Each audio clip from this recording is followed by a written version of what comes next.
समाधान समाधान।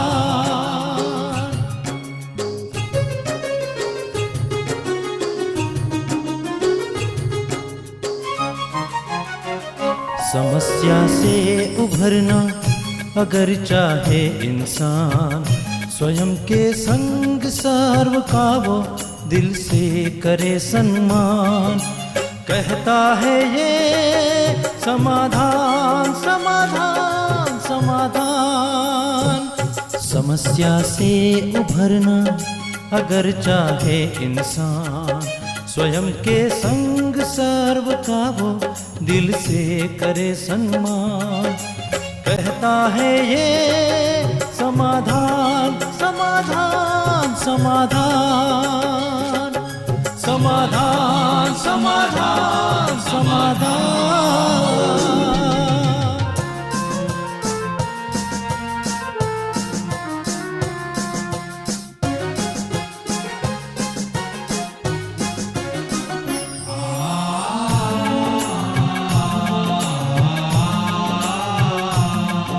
तनाव बन मुटाव की अगन से स्वयं तू संभल ले, है इसी में शान।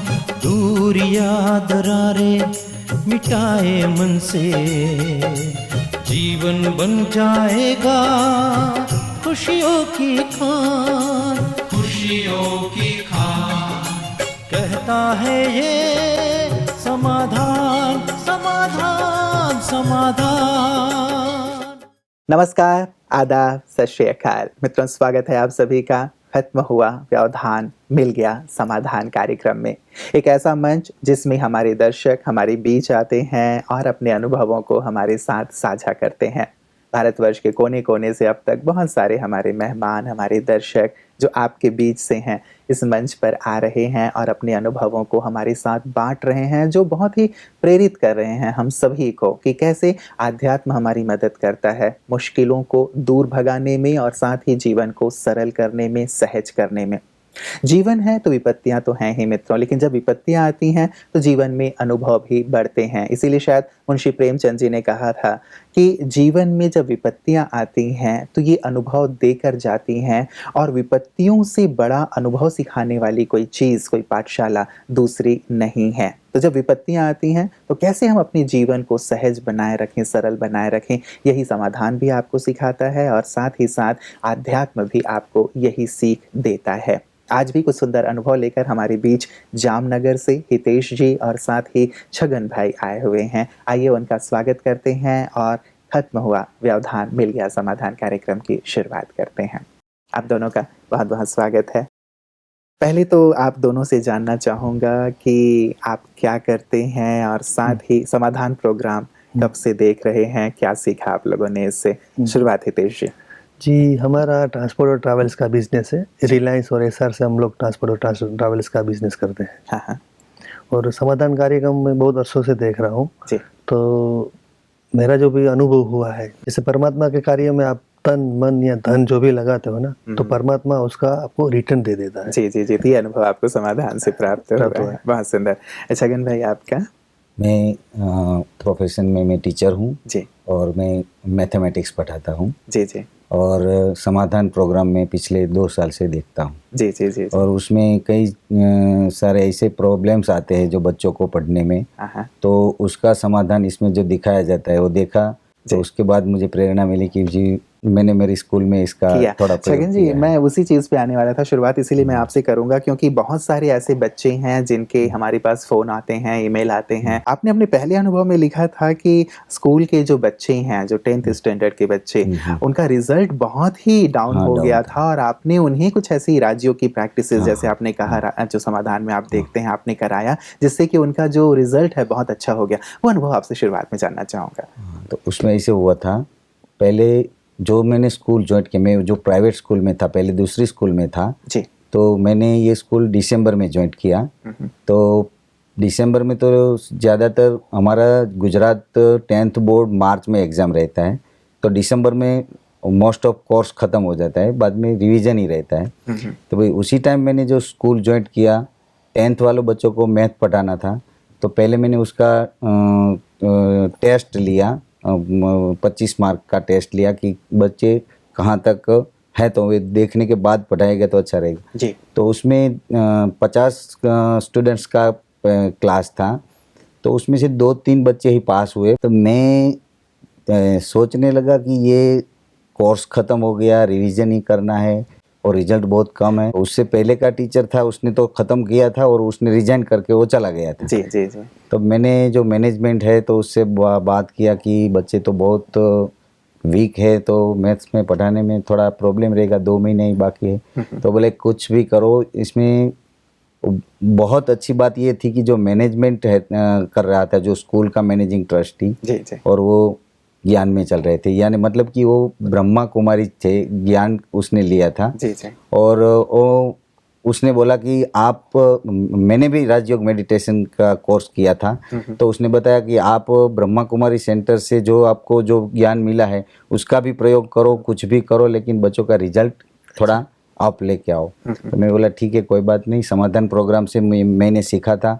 1-2 बार ऐसे बताया था कि सुबह अर्ली मॉर्निंग उठ के 10 मिनट जो हमारा अनकॉन्शियस माइंड होता है वो थोड़ा खुला रहता है, तो उसमें आप पॉजिटिव वाइब्रेशन डालते रहो और परमात्मा को याद करते रहो, तो आपका रिजल्ट 100% बढ़ेगा। जी। तब मैंने वो प्रयोग उनसे पहले परमिशन लिया मैनेजमेंट से, और वो प्रयोग शुरू करने के लिए मैंने बच्चों को पहले बता दिया कि अर्ली मॉर्निंग सुबह में आप जितने बजे उठते हैं, उठने के बाद भगवान को याद करना, और भगवान को याद करते करते यही बोलना कि मैं 10वीं दौरान की जो ये क्लास है उससे मैं 100% पास हो जाऊंगा, मैं अच्छे मार्क लूँगा, और जो टीचर मुझे आज पढ़ाएगा वो पूरा मैं याद रख लूँगा। ऐसे ऐसे पॉजिटिव वाइब्रेशन उसके दिमाग में डालने का तरीका सिखाया। सब बच्चे एग्री हो गए कि चलो हम सुबह में उठ के ये करेंगे, अगर हम पास हो जाते हैं तो वो करने के लिए हम तैयार हैं। तो वो किया, और अर्ली मॉर्निंग सुबह में मैं और मेरी वाइफ दोनों हम जब मेडिटेशन में बैठते हैं 4 बजे अमृत वेले, जी जी जी। तब मैंने वही वाइब्रेशन देना शुरू किया कि ये क्लास 100% सब बच्चे पास हो गए। वो ऐसे ऐसे हम पॉजिटिव वाइब्रेशन देते रहे।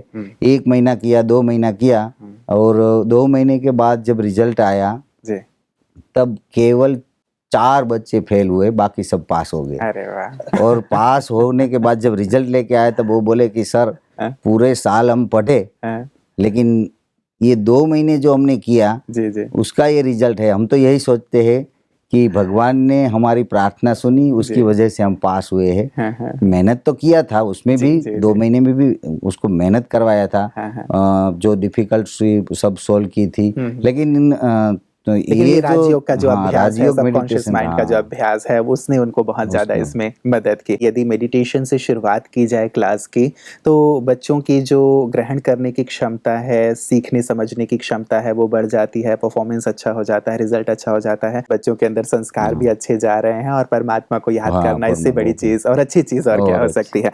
हितेश जी, परमात्मा कार्य में आप सहयोग देते हैं, तो वो परमात्मा आपका कार्य करते हैं, इसका बड़ा अच्छा अनुभव है। शायद कहीं लोहे आदि की कोई ऐसी बात आपने मेल में मेंशन की थी। मैं घर से ऑफिस जा रहा था, तो उस दिन बहुत काम था, तो मेरी वाइफ को बताया कि आज दोपहर को मैं भोजन के लिए नहीं आ सकता हूँ। तो बोला इतना तो क्या काम है कि आप इतना भोजन के लिए भी नहीं आ सकते? बोला नहीं नहीं, आज मुश्किल है, बहुत काम है, मतलब रात को भी थोड़ा लेट हो जाएगा। तो बोला ठीक है, जैसा आप ठीक समझो। ऐसा करके मैं निकल गया, ऑफिस पहुंचा। ऑफिस में मेरा एक असिस्टेंट जो हैंडीकैप्ड है, मतलब टेबल पे बैठ के काम कर सकता है, आगे पीछे घूम नहीं सकता है। अच्छा, मेरा ट्रांसपोर्ट का बिजनेस है, 5 गाड़ी आने वाली थी, 5 गाड़ी पूरी भर की, 5 खाली करनी है, भर के फिर वापस उसको भेजना है। इतना सारा काम था। ऑफिस में पहुंचा, जैसे ही पहुंचा तो एक भाई का फ़ोन आया था जो बीके है, उसका कुछ कंस्ट्रक्शन का काम चल रहा था। तो उसने फ़ोन किया कि हितेश भाई आपका थोड़ा मदद चाहिए। बोलिए क्या है? तो बोला हमको हमारा यहाँ पे कंस्ट्रक्शन का काम चल रहा है, स्टील ख़त्म हो गया है, तो आपको सिर्फ एक जगह पे जाना है, अच्छा सा स्टील झाड़ना है और ठीक वजन करा के उसको भेजना है गाड़ी में, उतना ही काम है। 2 घंटे का काम था।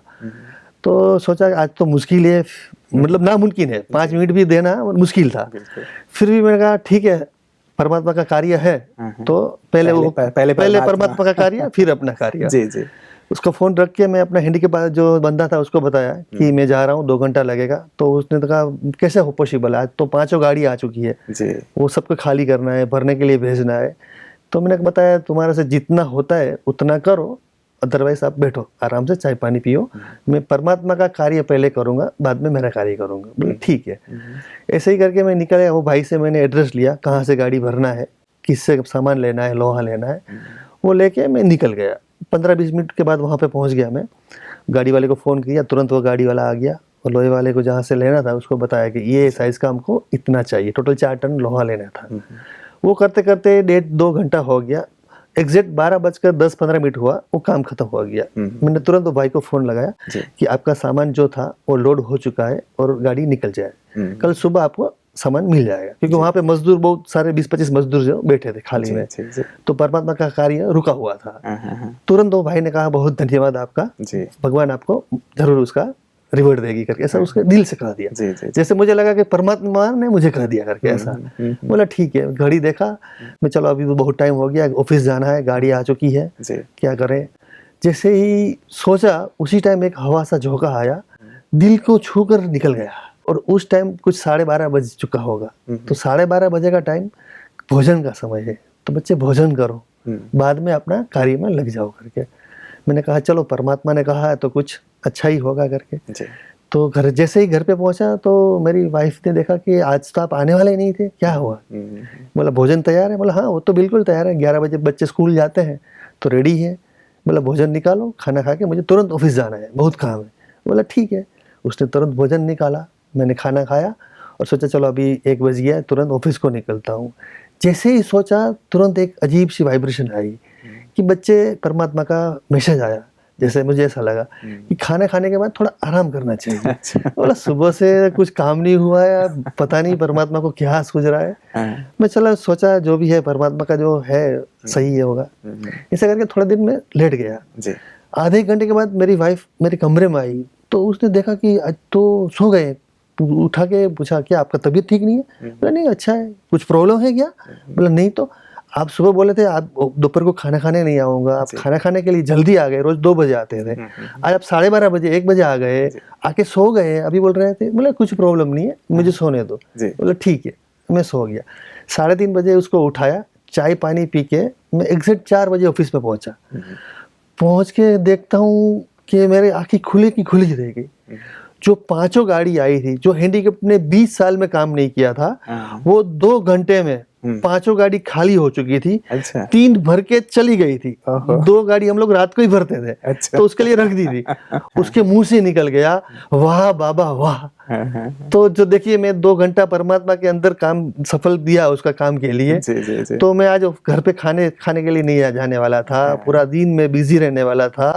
तो परमात्मा का कार्य में जो समय लगाया तो परमात्मा ने मेरा सारा कार्य कर दिया, वो भी बिना कोई मेहनत से। आपको कुछ करने की आवश्यकता ही नहीं रही। और साथ ही वो जो नहीं कर सकता था, वो कहते हैं ना परमात्मा शायद लंगड़ों से भी पहाड़ चढ़वा देता है, वैसी ऐसा हो गया। तो उसने बोला आप कभी भी अगर परमात्मा का कार्य हो, जाना हो तो आप जा सकते हो, मैं कर लूंगा।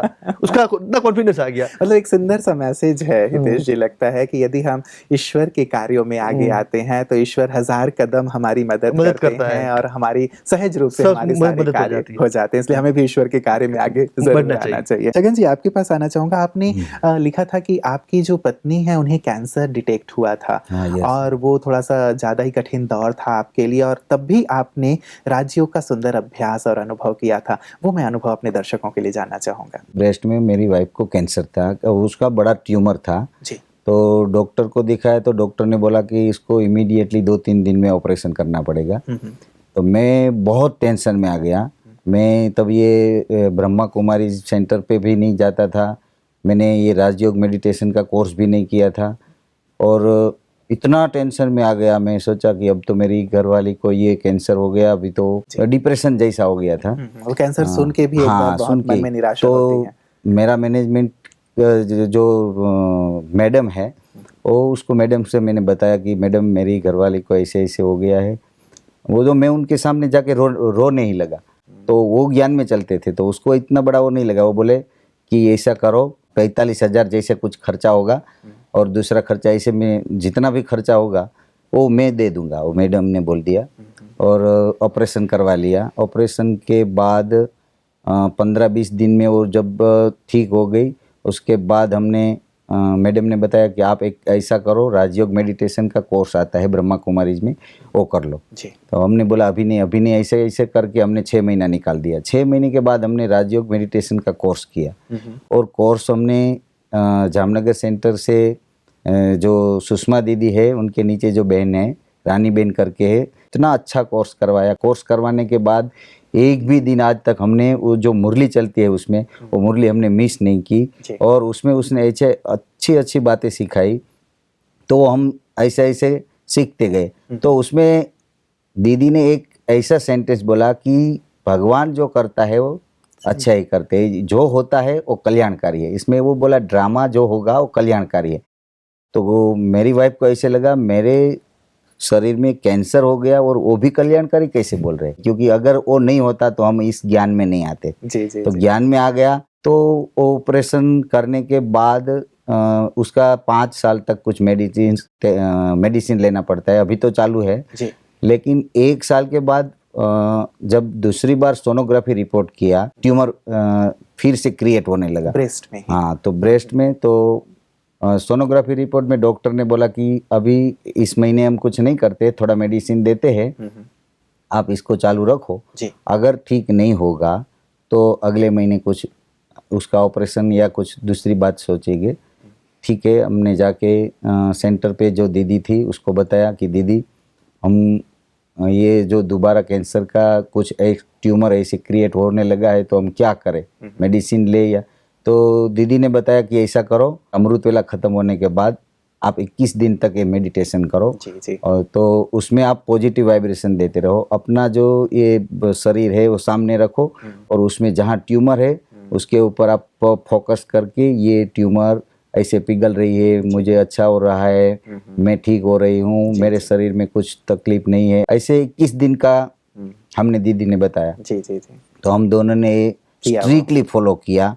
4:45 बजे से 5:15 बजे तक आधा घंटा, हमारा अमृत वेला खत्म होने के बाद ऐसे 21 दिन तो मिनिमम करना, लेकिन हमने 1 महीने तक किए। तो 1 महीने के बाद जब वापस हम डॉक्टर को बताने गए, दोबारा उसका सोनोग्राफी रिपोर्ट हुआ और सोनोग्राफी रिपोर्ट देखा तो डॉक्टर बोले कि ये जो थोड़ा छोटा सा दिखता था ट्यूमर, वो भी दिखता नहीं, कहाँ गया। उसने ढूंढना शुरू किया ऐसे ऐसे, इतना ढूंढा नहीं मिला। उसके बाद उसने पूछा आपने दूसरा कुछ ट्रीटमेंट लिया?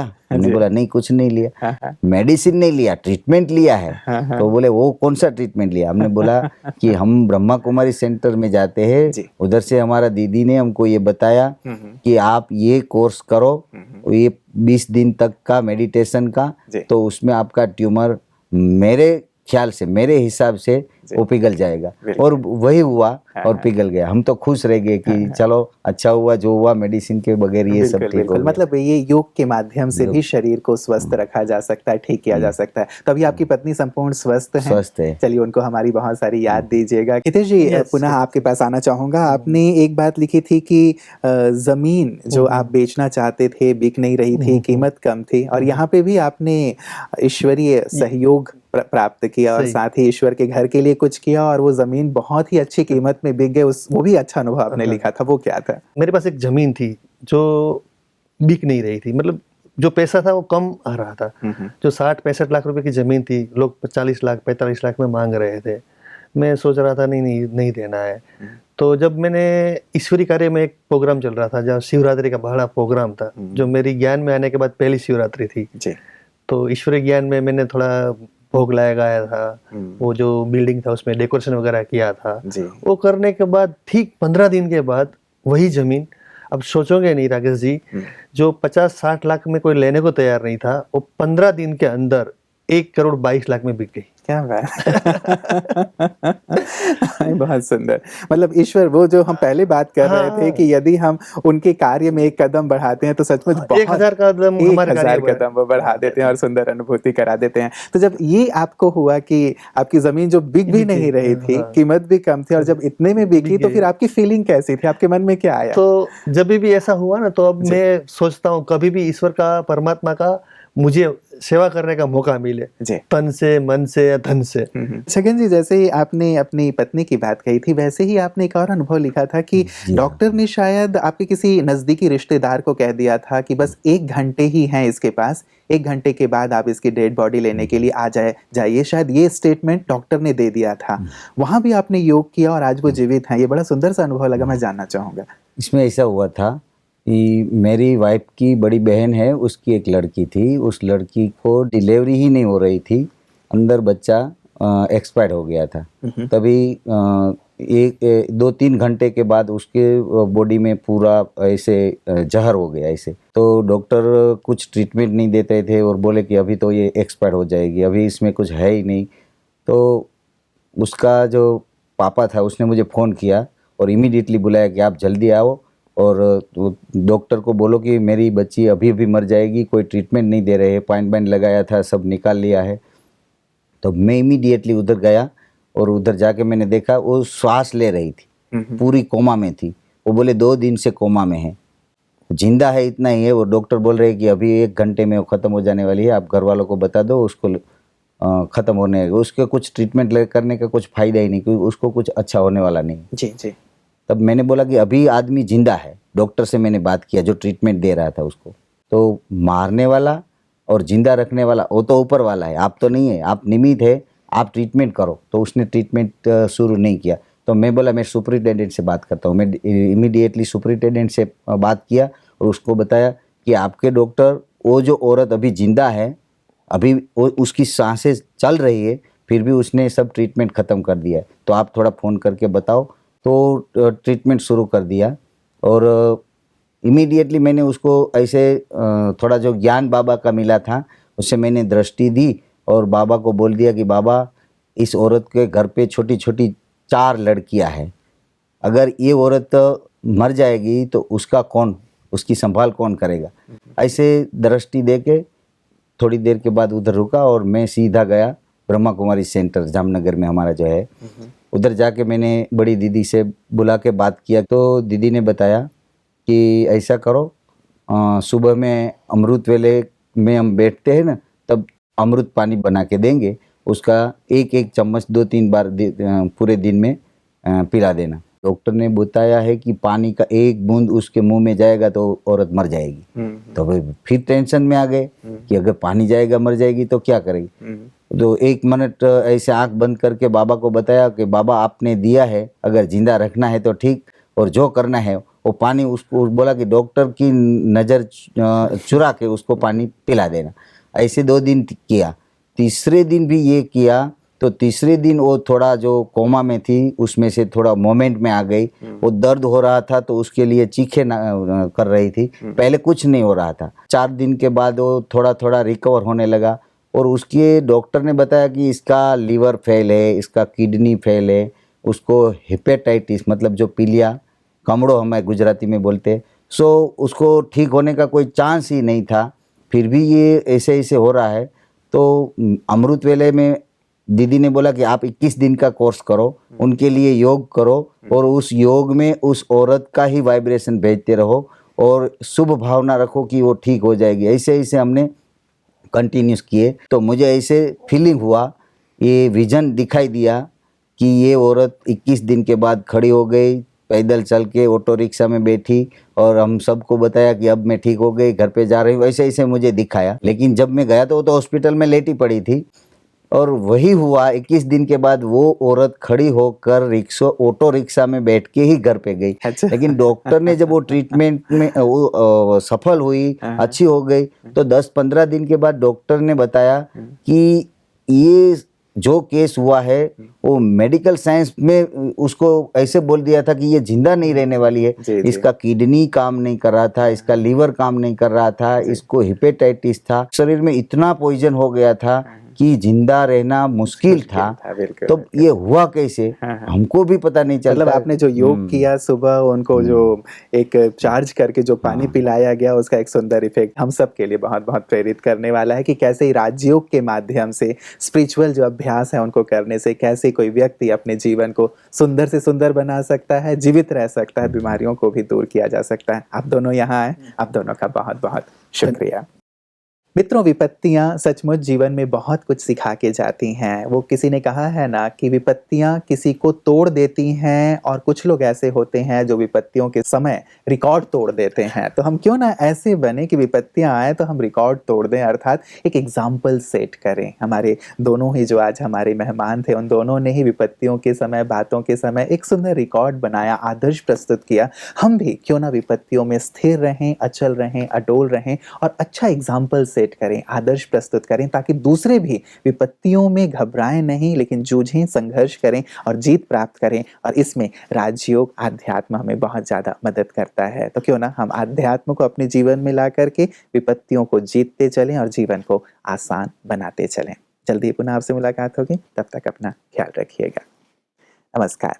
धैर्य और दृढ़ मनोबल से कर दे तू पल भर में मुश्किलें आसान, कथनी समकरनी के पावन जल से स्वर्ग बन जाएगा सारा ये जहान, सारा ये जहान।